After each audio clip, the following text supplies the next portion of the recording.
அனைவருக்கும் வணக்கம். சமயக் தரிசனம் நல்லறம் என்கின்ற யூடியூப் சேனல் மூலமாக நாம் சமண அறக்கருத்துக்களை பயின்று வருகிறோம்.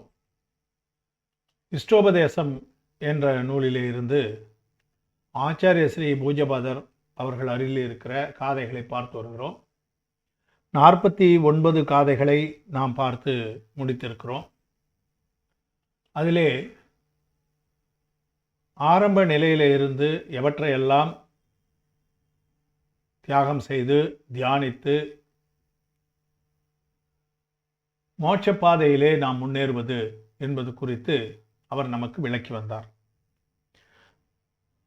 மொத்தம் 50 காதைகள் கொண்ட இந்த நூல் 51வது காதையாக பிரசஸ்தி என்று சொல்வார்கள். இந்த நூலுடைய சிறப்பு. அதனால் இந்த 50வது காதை நிறைவு காதை, அதையும் 51வது காதையும் இந்த பதிவிலே நாம் பார்க்கலாம்.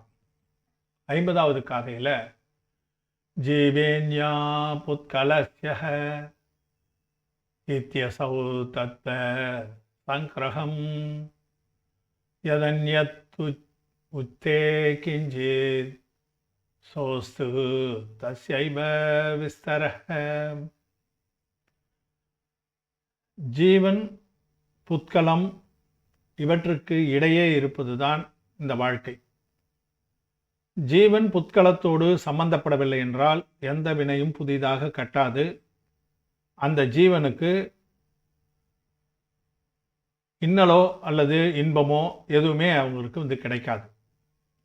அதனால் இந்த ஜீவன் புத்கலம் இந்த ரெண்டும் சேர்ந்து இருப்பதால் வரக்கூடிய அந்த விளைவுகள், ஜீவனுடைய பயணத்திலே வரக்கூடிய அந்த விளைவுகளை தத்துவ சங்கிரகம், சங்கிரகம் என்றால் சுருக்கம், அந்த தத்துவத்தை பற்றி சுருக்கமாக இதிலே கூறுவதுதான் என்னுடைய எண்ணம் என்று நமக்கு ஆச்சாரிய ஸ்ரீ சொல்கிறார். இதற்கு மேலே நான் என்ன சொல்ல முடியும் அப்படின்ற மாதிரி இந்த காதையை முடிக்கிறார். ஆன்மா என்பது உடல் முதலிய புத்கலத்தினின்றும் வேறுபட்டது. இதுதான் தத்துவங்களின் சுருக்கம், சாரமும் கூட. இதை தவிர பேசுவது எல்லாம் விரிவுரைகள் தான். இந்த ரெண்டு ஒரே ஒரு விஷயம்தான் இந்த நூல் முழுசும் நான் சொல்லியிருக்கிறேன். ஆன்மா என்பது உடல், அதுவே புற்களம். அதன் பிறகு மற்ற புற்களங்கள் இவற்றையெல்லாம் விட வேறுபட்டது. ஆன்மா தனியானது. இதுதான் தத்துவத்தினுடைய சுருக்கம், அதனுடைய சாரமும் இதுதான். அதனால் அதைத்தான் நான் சொல்லியிருக்கேன். வேறு ஒன்றும் இதில் சொல்ல வேண்டிய அவசியம் இல்லை, அல்லது வேறு என்ன சொல்வது என்று இந்த காதையிலே நமக்கு மற்றதெல்லாம் விரிவுரை தான். அதுக்கு எப்படி போச்சு, எப்படி வந்தது, என்ன விளைவுகள் ஏற்பட்டது, அதைத்தான் நம்ம இந்த 49 காதைகளில் பார்த்தோம். அதனால் அதை அவர் சுருக்கமாக என்ன கூறினார் இந்த நூலிலே என்பதை விரைவாக ஒரு சுருக்கமாக பார்த்து விடலாம். பிறவி உயிர்கள் வினைகளோடு கூடி உள்ளன. அந்த வினைகள் முற்றிலும் அழிந்தால் வீடு பேறு வாய்க்கும். விபாவ நிலையில் உள்ள உயிர்கள் வினைகளும் விலக ஆன்மாவில் சைதன்ய சுபாவம் வெளிப்படும். அந்த செயல் நிகழ உபாதான காரணம் கனிய வேண்டும். உபாதான காரணம் வாய்க்கும் வரை நிழலில் காத்திருக்கும் மனிதன் போல விரதங்களில் ஈடுபட வேண்டும். அதாவது உயிர் வினைகளோடு கூடியிருக்குது. அந்த வினைகளை 8 வகையான வினைகள் நம்ம பார்த்தோம். அந்த 8 வகையான வினைகள் முழுவதும் அழிஞ்சிட்டா நமக்கு வீடு பேறு கிடைக்கும். சுபாவ நிலை என்பது ஆன்மா தனியானது, அதற்கு வேறு எந்த இதுவும் கிடையாது, சேதனா பண்பு மட்டுமே உள்ளது. அதிலிருந்து வினைகளோடு கட்டி இருக்கிற நிலையை விபாவ நிலை என்று நாம் சொல்கிறோம். அந்த விபாவம் விலகுச்சுன்னா அந்த சேதனை, அந்த குணம் சைதன்ய சுபாவமானது ஏற்பட்டுவிடும். அது ஏற்படுவது எப்படின்னா உபாதான காரணம் வர வேண்டும். உபாதானம் என்று சொன்னால் நிமித்தம், உபாதானம் 2 பார்த்துருக்கோம். நிமித்த காரணம் எவ்வளவோ வாழ்க்கையில் கிடைக்கலாம், ஆனால் உபாதான காரணம் ஆன்மா தான். ஆன்மா அதுவே தான் தன்னுடைய ஆன்ம பயணத்தை தேர்ந்தெடுத்து கொள்ள வேண்டும். நம்ம அதுக்கு மரிசி குமாரனுடைய வரலாற்றையும் நம்ம ஒரு உதாரணமாக பார்த்தோம். அவர் பல பிறவிகளில் பிறந்திருந்த போதிலும் மகாவீரராக பிறந்த பிறகு அவர் முக்தி அடைஞ்சார். அதற்கு அவர் சிங்க பிறவியிலே சாரணருடைய உபதேசத்தை கேட்டார் என்பது நிமித்தம். ஆனால் அந்த ஆன்மாதான் அதை செய்து முடித்தது. அதனால் அப்போ உபாதான காரணம் வரலைன்னா நம்ம முக்திக்கு போக முடியாதுன்னு இருக்கும்போது எதுக்கு இந்த நோன்பெல்லாம் இருக்கிறது அப்படின்ற விரதமெல்லாம் எதுக்கு இருக்கிறது என்று நாம் நினைக்கக்கூடாது. ஏனென்றால் விரதங்களால் தேவகதி தான் கிடைக்கும். 4 கதியில் உயர்ந்த கதியாக இருக்கக்கூடிய தேவகதி கிடைக்கும். ஆனால் முக்தி பாதை என்பது அந்த தேவகதியோடு முடிஞ்சிறது இல்லை, அது ஒரு நீண்ட பயணம். அப்போ சம்சாரம் என்ற அந்த சுமையை தூக்கி செல்வதற்கு ஒரு ஓய்வு எடுப்பதற்காகத்தான் தேவகதியில் போய் இந்த உயிர் பிறக்கிறது. அங்கே கொஞ்சம் சுகம் அனுபவிக்கிறது. சுமையை இறக்கி வைத்து களைப்பு நீங்கி பயணம் தொடர தேவகதி போன்றவை இளைப்பாறும் இடம். அங்கே போய் கொஞ்ச நேரம் இன்பத்தை அனுபவித்து இந்த ஆன்மா ஒரு இளைப்பாறுதல் செய்கிறது. அந்த சுகத்துக்கு தேவசுகமே அதுதான். நம்ம மனித பிறவியில் பிறந்துட்டு தேவ சுகத்தை பற்றி கற்பனை பண்ணி பார்க்க முடியாது, அது பரம சுகமானது தான். ஆனால் அந்த சுகமும் நிரந்தரம் இல்லை. ஏன்னா அதுக்கு அடுத்த பிறவியாக மனிதன் விலங்கு என்று தான் பிறக்க முடியுமே தவிர தேவகதியிலிருந்து நேராக சித்தகதிக்கு செல்ல முடியாது. அதனால் பிறவி ஜீவன்கள் இன்ப துன்பங்களை வெறும் பிரமை, நம்முடைய இன்பம் என்று நினைக்கிறோம், துன்பம் என்று நினைக்கிறோம் இல்லைங்களா, இது எல்லாமே ஒரு பிரம்மையானது, கற்பனையானது. இன்பத்துக்கு எது காரணமாக இருக்குதோ அதுதான் துன்பத்துக்கும் காரணமாக இருக்குது. நம்ம பல உதாரணங்களை நம்ம பார்த்தோம். புலன் இன்பத்தை பார்க்குறோம், அந்த இன்பத்தை தூக்கின்ற அதே புலன் வழியாகத்தான் அதுக்கு துன்பமும் சேருகிறது என்று நம்ம பார்க்கிறோம். கிடைக்கலன்னா துன்பம், அந்த சுகம் கிடைக்கவில்லை என்றால் துன்பம் சேருகிறது. ஐம்புலன்களினால் கிடைக்கக்கூடிய அந்த இன்பமானது அந்த ஐம்புலன்களாயே துன்பமாக மாறிவிடுகிறது. அதைத்தான் இங்கேயும் சொல்கிறார், உடலுக்கானவை. அந்த துன்பங்கள் எல்லாம் உடலுக்கானவை. தானே உடல் என்றும் மாற்றங்களை தன்னுடவே என்றும் விபரீதமாக அறிவது அறியாமை. நான் என்று சொல்வது உடல், இந்த உடலை தான் நம்ம நானும் நினச்சிட்டு இருக்கோம். ஆனால் அது தவறு. நான் வேறு, பிற பொருள்கள் வேறு என்னும் பகுத்தறிவு இல்லாத ஜீவன் அஞ்ஞானி ஆகும். உறவு பொருள்கள், உறவு மற்றும் பொருள்கள் வினை விளைவால் சேரும். எல்லாமே உறவும் சரி, நமக்கு கிடைக்கக்கூடிய பொருள்களும் நம்ம என்ன வினை செய்தோமோ அந்த வினையால் தான் சேரும். அதே வினையால் விலகி போய்விடும். அதனால் அது வினையினுடைய விளைவு தானே தவிர அதற்கும் ஆன்மாவுக்கும் சம்பந்தம் இல்லை. அடைகிற இன்ப துன்பங்கள் அவரவர் வினை காரணமாகவே ஏற்படுகின்றன. அவற்றுக்கு பிறர் காரணம் என்று எண்ணுவது அறியாமை. தீதும் நன்றும் பிறர் தரவாரா என்ற அந்த வாக்கியத்தை நாம் நினைவிலே கொள்ள வேண்டும். தனக்கு ஏற்படக்கூடிய இன்ப துன்பங்களுக்கு தன்னுடைய ஆன்மாவே தானே தான் காரணம் என்று அறிந்து கொள்ள வேண்டும். மற்றவர்களை சொல்வது அத்தியவசாயம் என்று நம்ம அதை படித்தோம், அதை பார்த்துக்கணும். ஒருத்தர்கிட்ட எனக்கு நான் எல்லாத்தையும் விரும்புகிற ஆள் தான், நான் எதையும் வெறுப்பது கிடையாதுன்னு யாராவது சொல்கிறாங்கன்னா அது தவறான சொல். ஏன்னு சொன்னால் சில பொருள்களை விரும்புகின்ற அதே மனிதன் வேறு சில பொருள்கள் மீது வெறுப்பை வைத்திருக்கிறான். அந்த விரும்பாத பொருள், இப்போ இந்த பொருள் எனக்கு தேவையில்லைன்னு சொன்னால் அது வெறுப்பு தானே. அப்போ ஒரு சில பொருள்கள் விருப்பத்துக்கு உரியவை என்று சொன்னால் அவர் நான் எல்லா பொருளையும் விரும்புகிறேன்னு சொல்ல முடியாது. காரணம் என்னென்னா அவர் விரும்பாத பொருள்கள் வெறுப்புக்கு உள்ளாகி இருக்கக்கூடிய பொருள்களாகும். அதனால் விருப்பம் மட்டுமே இருக்குது என்கிட்ட, வெறுப்புன்ற எண்ணமே கிடையாதுன்னு ஒருத்தர் சொல்கிறாருன்னா அது அஞ்ஞானத்தினுடைய விளைவு. அதனால் விருப்பு வெறுப்பு ரெண்டுமே பிறவி சுழற்சிக்கு காரணமாக ஆகிவிடுகின்றன. அவனுடைய துன்பமானது ஏற்றம் இறைப்பதை போல, கடி என்ற அந்த வடமொழியில் அந்த சொல்லுவாங்க, அந்த ஏற்றம் இறைக்கிறது போல் கீழே போய் தண்ணி கிணத்துலேருந்து கொண்டாந்து வாய்க்காலில் இறைச்சிக்கிட்டே இருக்குது. இப்படி போகும்போதும் வரும்போதும் அந்த இறைப்பை, பழைய காலத்தில் அந்த ஏற்றமானது எப்படி அது செயல்படுகிறதோ அதுபோல் தொடர்ந்து கொண்டே இருக்கும். இன்பமோ துன்பமோ ஏதோ ஒன்று நிகழ்வு மாறி மாறி கொண்டே இருக்கும். அது இன்பம் என்று நாம் நினைக்க முடியாது, அது துன்பமே. இன்பமாக இருந்தாலும் அது முடிஞ்ச உடனே துன்பம் தான் சேரும். அதனால் இன்பம் என்பது நிரந்தரமானது அல்ல, அது இன்னலே என்று கூறுகிறார். பொருளை சேர்ப்பதும் துன்பம், காப்பதும் துன்பம், பிரிவதும் துன்பம். அதனால் பிறருக்கு துன்பம் ஏற்பட்டு விட்டது, அந்த துன்பமானது நமக்கு கிடைக்காது, நமக்கு நேராது என்று சொன்னால் அது அறியாமை. அதுக்கு உதாரணம் கூட சொல்வார். காட்டில் தீ பிடிச்சிட்டு அவர் மேலே உட்காந்துட்ருக்கிற, மரத்து மேலே உட்காந்துட்ருக்கிற ஒரு குரங்கானது காடில் மற்ற இடம் தானே எரியுது, என் மரம் எரியல இல்லை அப்படின்னு நினச்சிக்கிட்டு இருந்தால் தப்பு. ஏன்னா அந்த காட்டு தீ பரவி அந்த மரத்தையும் தான் எரிக்கும், அப்போது அதனுடைய உயிரும் தான் போகும்.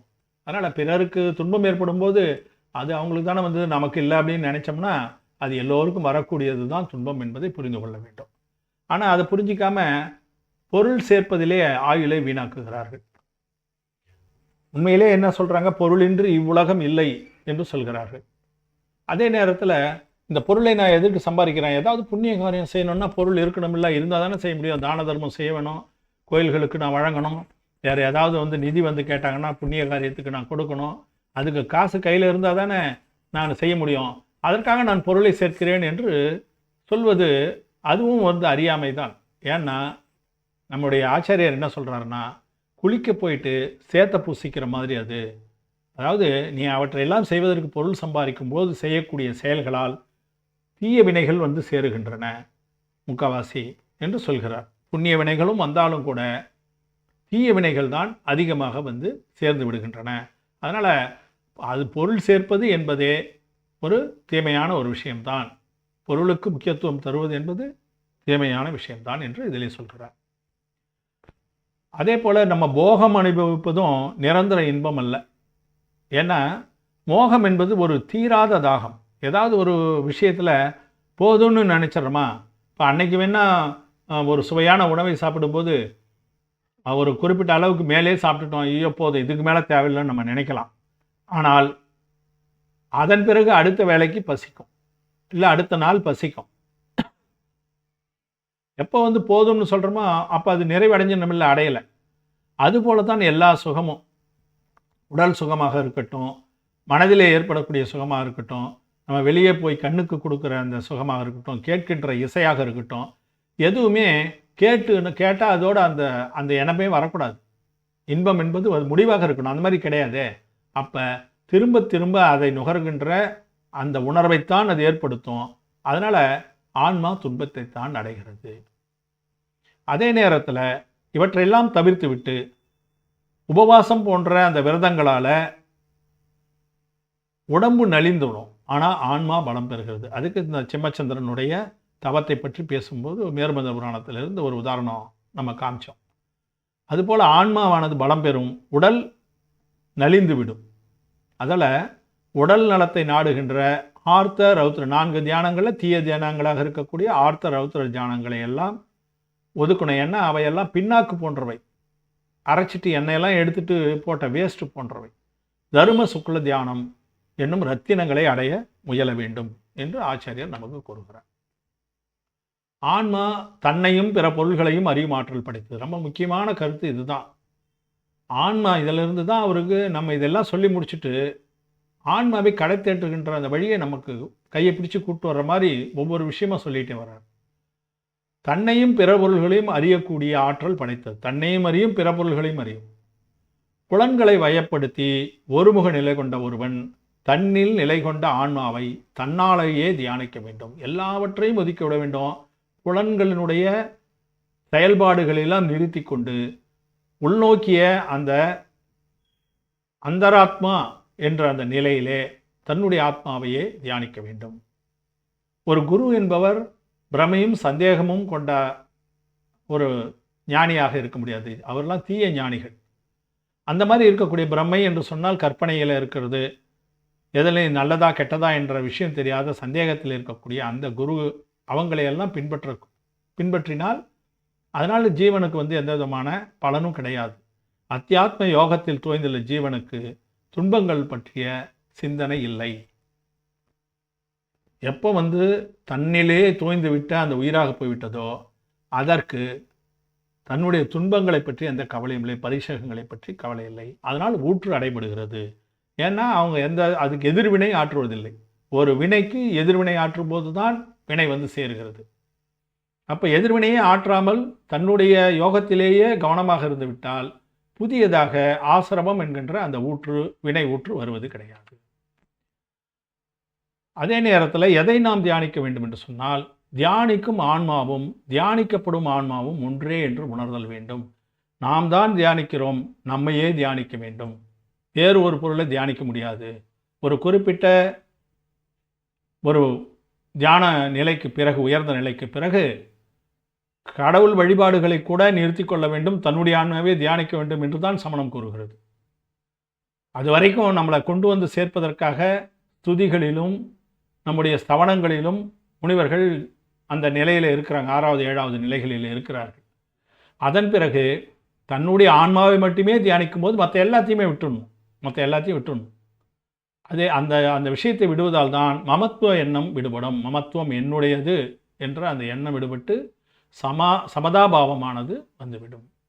எல்லாவற்றையும் சமமாக நினைக்கிறது. நான் பிற பொருள்களிலிருந்து மாறுபட்டவன் என்ற திட சிந்தையே நிர்மமத்துவ பாவனை தோன்றுவதற்கு உபாயமாகும்.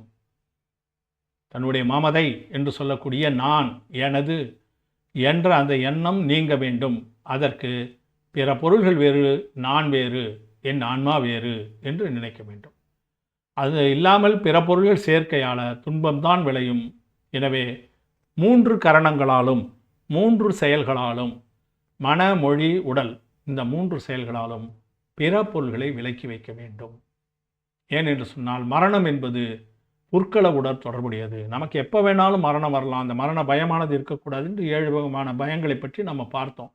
எப்போ மரண பயம் இல்லாமல் இருக்குன்னா, அடுத்த பிறவி நமக்கு இதை விட உயர்ந்த பிறவி கிடைக்கும், நம்முடைய பாவனைக்கு ஏற்ப, நம்முடைய தவத்துக்கு ஏற்பன்ற எண்ணம் வந்துடுச்சுன்னா, அப்போ அதுக்கு போய்டுமே, ஏன் இங்கே இருக்கணும்? மரணம் வந்தாலும் ஒன்றும் பிரச்சனை இல்லை, அது உடல் தானே போகுது, நல்ல உடல் இதை விட சிறந்ததாக நமக்கு கிடைக்கும் அடுத்த பிறவி என்று மரணத்தை பற்றிய பயம் அப்போது இருக்காது. ஏன்னா இந்த உலகத்தில் இருக்கக்கூடிய அத்தனை விஷயங்களும் நாம் ஒரு முறை அனுபவித்து விட்டவைதான், உமிழ்ந்தவையே என்று சொல்லி, இடமாகட்டும் இருக்கட்டும், உடலாக இருக்கட்டும், அந்த மணுக்கள் பரமாணுக்களாக இருக்கட்டும், எல்லாமே நாம் ஒரு முறை இந்த உடலுக்காகவோ மனசுக்காகவோ வசனத்துக்காகவோ எல்லா விதமானதுக்கு நோ கர்ம அணுக்களை நாம் உள்வாங்கித்தான் இந்த உடலை உருவாக்குகிறார்கள் ஒவ்வொரு ஆன்மாவும். அது மறுபடியும் விட்டுட்டு அடுத்ததுக்கு போகுது. அப்போ எல்லா விதமான பரமணுக்களும் ஒரு முறை அனுபவித்து உமிழ்ந்தவையே என்று நாம் தெரிந்து கொண்டால் அதன் மீது இருக்கிற பற்று போய்விடும். வினைகள் எப்படின்னா ஒன்றுக்கு மற்றவை உதவி செய்கின்றன. ஒரு மோகனிய வினை தர்ஷனாவரணத்தையும் ஞானாவரணத்தையும் போக விடாது. ஞான மரப்பு வினையும் தர்ஷனாவரண வினையும் போகாமல் இருக்குன்னா காரணம் என்னென்னா மோகனிய வினை. மோகனிய வினை போயிடுச்சுன்னா அது போயிடும். அதனால் மோகனிய வினை என்ன செய்து ஒன்றுக்கு ஒன்று உதவி செய்து கொள்கின்றன. அந்த உணவு நம்ம போகாமல் இருக்கணும், இந்த ஆன்மாவையே பிடித்து வைத்து கொள்ள வேண்டும் அப்படின்னு அதுங்கெல்லாம் நினைக்கிறதால நம்ம என்ன நினைக்கணும்னா, ஜீவன் ஆன்மாவுக்கு நன்மை செய்ய வேண்டும். அதுக்கு வினை என்பது ஜீவனுக்கு எதிரி. எதிரிக்கு எதிரி நன்மை அவன் உதவுவது போகிறான் என்று சொன்னால் நாம் என்ன செய்ய வேண்டும்? நம்முடைய ஆன்மாவை தான் நம்முடையது, அதற்கு நன்மை செய்ய வேண்டும், அதுக்கு உதவி செய்யணும். அப்போ என்ன செய்யணும்? புலனாசை கொண்டவன் தனது உடலுக்கான சேவை செய்கிறான். நம்ம ஐம்புலன்களால் செய்கின்ற காரியம் எல்லாமே எதுவுமே ஆன்மாவுக்கு எந்த விதமான நல்லது கெட்டதை கொண்டு தருவது இல்லை. வினையைத்தான் கொண்டு ஆன்மாவை கெடுதலாகத்தான் மாற்றுகிறது. அது உடலுக்குத்தான் சேவை செய்கிறது. உடல் சுகத்துக்குத்தான் புலனாசையானது சேவை செய்கிறது. ஆன்மா என்பது தான் என அவன் உணர வேண்டும். அதற்கு குரு உபதேசம் கேட்பதும் சுவாத்தியாயமும் அவசியம். படிக்கணும், குரு உபதேசத்தை கேட்கணும். குரு அவருடைய உபதேசத்தை கேட்டதாலே ஒருத்தர் போயிட முடியுமா? ஆதிநாதரை விட மரிசி குமாரனுக்கு பெரிய குரு இருந்துட முடியுமா? அது ஒரு உதாசீன நிமித்த காரணம்தான். அவர் சொல்லுவார் தான். ஆனால் அந்த ஆன்மாவே அதை ஏற்றால்தான் அதை கடைப்பிடிக்கும். அதனால் ஆன்மா தனக்குத்தானே குரு. குருனுடைய உபதேசத்தால் பல விஷயங்களை தெரிந்து கொள்ளலாம். ஆனால் நடைமுறைப்படுத்துவதற்கு அந்த ஆன்மாவே விருப்பப்பட வேண்டும். அப்போது அதனால் அந்த ஆன்மாவுக்கு அதுவே தான் குரு. எந்த குருவாலும் அஞ்ஞானியை ஞானியாக்க முடியாது. அதனால் ஆன்மா தானே பொருட்படுவதிலிருந்து விலகணும். அவ்வாறு விலகி என்ன செய்யணும்? ஞான வடிவ தூய ஆன்மாவை சிந்திக்க வேண்டும். அவ்வாறு சுத்தாத்ம அனுபவம் உயர்ந்து கொண்டே போகும்போது இந்த மாதிரி ஆன்மாவிலேயே ஆழ்ந்து அந்த அனுபவத்திலேயே இன்பம் காண்கின்ற அந்த ஆன்மாவுக்கு புலனாசைகளில் புலன் இன்பங்களில் சுவை தோன்றுவதில்லை. அதை பற்றி அவங்க சிந்திக்கிறதே இல்லை. ஏன்னா அதை விட பெரிய இன்பம் நமக்கு ஆன்மாவிலேயே கிடைத்து விட்டது என்று அவர்கள் புரிந்து கொள்கிறார்கள். உலகியல் செயல்களில் அவர்கள் ஈடுபட்டாலும் ஆகாரம் ஏற்றல், ஒரு இடத்துல இன்னொரு இடத்துக்கு போகிறது போன்ற உலகியல் செயல்களில் அவர்கள் ஈடுபட்டாலும் அதில் அவர்களுக்கு நாட்டம் இல்லை, விருப்பம் கிடையாது. ஏதோ ஒன்று இயந்திரம் போல அவங்க செய்து கொண்டு இருக்கிறார்கள். அதனால் அவங்க அந்த ஆன்மாவுடைய தூய தத்துவத்தை உணர்ந்து கொள்கிறார்கள். அவர்கள் இந்த வெளியிருக்கிற செயலாம் மாய வித்தை போல தோன்றுகிறது, எல்லாம் மாயாஜாலம். இதில் எதுவும் உண்மை கிடையாது. வெளியிருக்கிற விஷயம் எதுவுமே அது பாட்டு ஏதோ நடந்துகிட்டு இருக்குது. இந்த உலகம் சுற்றிக்கிட்டு இருக்குது. பலரும் பலவிதமாக இயங்கி கொண்டு இருக்கிறார்கள். இவையெல்லாம் எந்த அர்த்தத்தையும் இல்லை, இவை மாய வித்தை போன்றவை. இவற்றால் உண்மையை நாம் அறிய முடியாது. அது மாயை அது. அதனால் தன்னில் தோயும் தன்னல முயற்சி, அது தன்னலம் சுயநலம் என்று நாம் நினைக்க வேண்டும். நம்ம பலத சுயநலம் என்று தள்ளி வைக்கிறதும். நம்ம சுயநலமாக இருக்கக்கூடியது எதில் சுயநலமாக இருக்கணும்னா தன்னுடைய ஆன்மாவை கடைத்தேற்றுவதிலே சுயநலமாக இருக்க வேண்டும். ஏகாந்த தியானத்தை அதனால் மேற்கொள்ள வேண்டும். தனித்த தியானம் என்று பார்த்தோம் இல்லையா, விவேக்த சையாசனம் என்று அதை நாம் தியானிக்க வேண்டும். மனவசன காய செயல்களில் யோகிக்கு நாட்டம் இல்லை. அவரது தியானத்தில் உடல் பற்றி கூட எண்ணுவதில்லை. ஆன்மாவிலேயே ஆழ்ந்து விடுவதால் புறச் செயல்களில் நாட்டம் இல்லை. அவரது செயல்களில் விருப்பு வெறுப்பு இல்லை. அதனால் அவருக்கு புதிய வினைக்கட்டுகள் ஏற்படுவது இல்லை. நான் ஏற்கனவே சொன்னேன், எந்த ஆர்வமே இல்லாத செயல்களை செய்தால் அப்போது ஆசிரமம் என்கின்ற அந்த ஊற்று வராது. அதனால் புதிய வினைக்கட்டும் வராது. அது மட்டும் இல்லை, அவருடைய தூய செயல்களால் ஏற்கனவே கட்டி இருக்கின்ற வினைகளும் உதிரும், நிர்ஜரையாகும். பிற பொருள்களை தன்னுடையதாக கருவதால் துன்பமே ஏற்படுகிறது. அதனால் நம்ம என்ன செய்யணும்னா, ஆன்மா மட்டுமே தனது பொருள் என்று எண்ணி அதில் ஆழ்வதால் நன்மையே விளைகிறது. உடல் முதலியவற்றை தான் என்று எண்ணுவது பகிராத்மா. வேத விஞ்ஞானம் அறிந்தது அந்தராத்மா. அதுவாக மாற வேண்டும். தான் உடலை விழுந்து வேறுபட்டவன் என்று எண்ணனாலே, தெரிந்து கொண்டாலே, அறிந்து கொண்டாலே, அதை செயல்படுத்தினாலே அவர் அந்தராத்மா. அப்போ அத்தகைய உயர் தூய நிலை யோகிக்கு மகாவிரதம், சமிதி போன்ற புற ஒழுக்கங்கள் கூட அவசியமில்லை. எப்போ நீங்கள் ஆன்மா வேறு உடல் வேறுன்னு முடிவுக்கு அதனுடைய செயல்களை ஆரம்பிச்சிட்டோமோ அப்போ அந்த விரதங்கள் கூட பயனில்லைன்னு இல்லை. அதையும் தாண்டி போயிட்டீங்க நீங்கள். இந்த மகாவிரதம் சமிதியில் எதுக்குன்னா, அது ரெண்டுத்தையும் பிரித்து அந்த பேத விஞ்ஞானத்தை ஏற்படுத்துவதற்கு தான் இந்த விரதம் சமிதியெல்லாம் இருக்கிறோம். அப்போ அது தேவையில்லாத போயிடுது. அதனால் அவர் பரமாத்ம தியானத்தை ஏற்றுக்கொள்கிறார், அதிலே திளைக்கிறார், அதிலே ஆழ்ந்து போகிறார். அவருக்கு பசியும் இல்லை, பரீஷகம் என்று சொல்லக்கூடிய புற துன்பங்களும் இல்லை.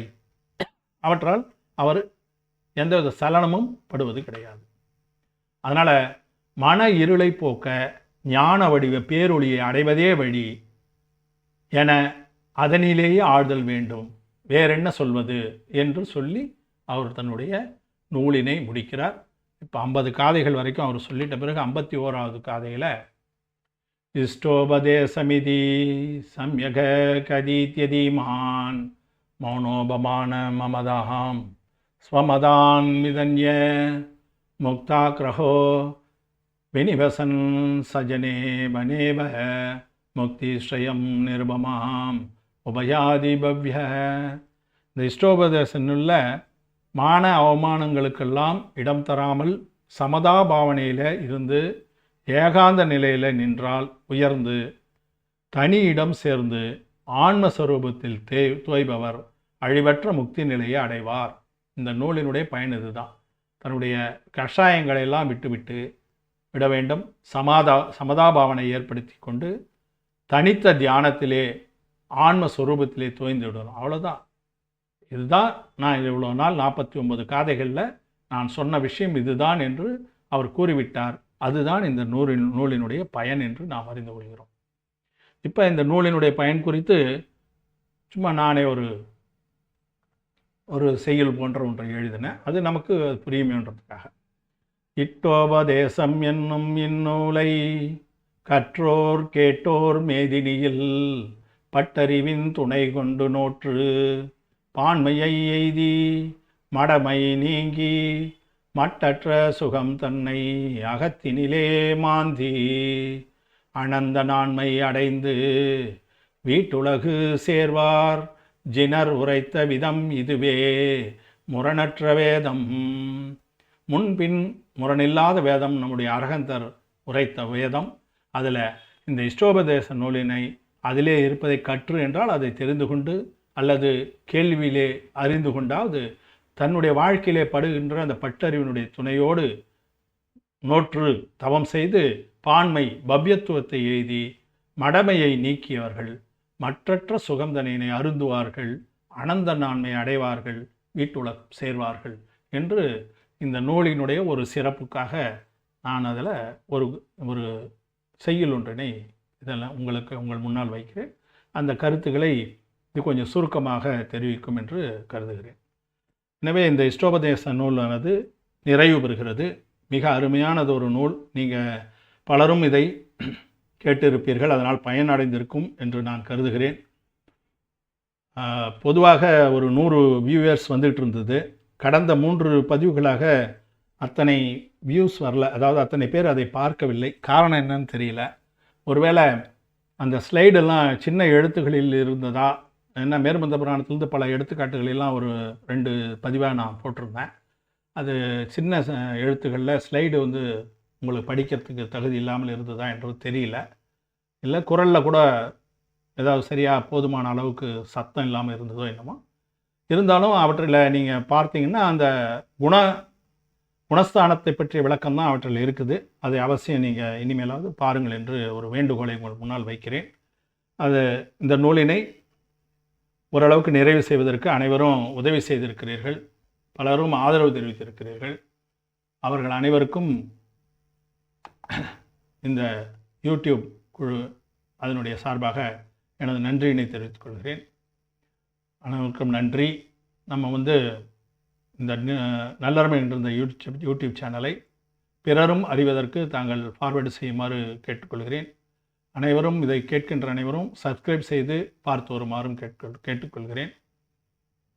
சப்ஸ்கிரைப் செய்து விட்டால் அது வந்து ஒரு பலருக்கும் சரி பரவாயில்ல, இதில் நிறைய பேர் கேட்குறாங்க போல இருக்குது, சப்ஸ்கிரைப் பண்ணியிருக்காங்கன்ற ஒரு இந்த யூடியூப் குறித்த ஒரு எண்ணத்தை ஏற்படுத்தும். அவர்களும் பார்க்க விரும்புவார்கள் என்பதால் சப்ஸ்கிரைப் செய்து பார்க்குமாறு கேட்டுக்கொள்கிறேன். தங்களுடைய விமர்சனங்களையும் கருத்துக்களையும் அந்த விமர்சன பெட்டி கமெண்ட் பாக்ஸ் அதிலே பதிவு செய்யுமாறும் பணிவோடு கேட்டுக்கொள்கிறேன். இந்த நூலினை நம்ம ஏற்கனவே திரவிய சங்கரகம் என்ற நூலினை நம்ம பார்த்தோம். அந்த ஆரம்ப பதிவுகள் கொஞ்சம் சவுண்ட் இல்லாமல் இருந்தது.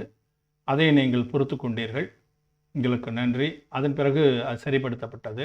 தற்போது இஷ்டோபதேசம் என்ற இந்த நூலை முடித்திருக்கிறோம். அடுத்ததாக ஏதாவது ஒரு ஆகம கருத்து இருக்கின்ற நூல், தமிழோ அல்லது வடமொழியோ ஏதோ ஒரு நூலிலே நாம் ஆரம்பிக்கலாம். அது பற்றியும் தங்களுடைய ஏதாவது கருத்து இருக்குமானால் அதையும் தாங்கள் தெரிவிக்குமாறும் கேட்டுக்கொள்கிறேன். என்னுடைய தொலைபேசி எண் கூட பலரிடம் இருக்கும். தொலைபேசி மூலமாக தெரிவித்தாலும் நான் நன்றியுடையவனாக இருப்பேன். எனவே இதற்கு பேராதரவு கொடுத்து தொடர்ந்து இயங்கச் செய்வதற்கு உங்களுடைய சப்ஸ்கிரிப்ஷன் அண்டு ஆதரவினை நான் மிகவும் விரும்புகிறேன், வரவேற்கிறேன் என கூறி இந்த வாய்ப்புக்கும் நன்றி கூறி முடித்துக் கொள்கிறேன். இஷ்டோபதேசம் நிறைவுற்றது. அனைவருக்கும் நன்றி. வணக்கம். ஜெய் ஜினேந்திரா.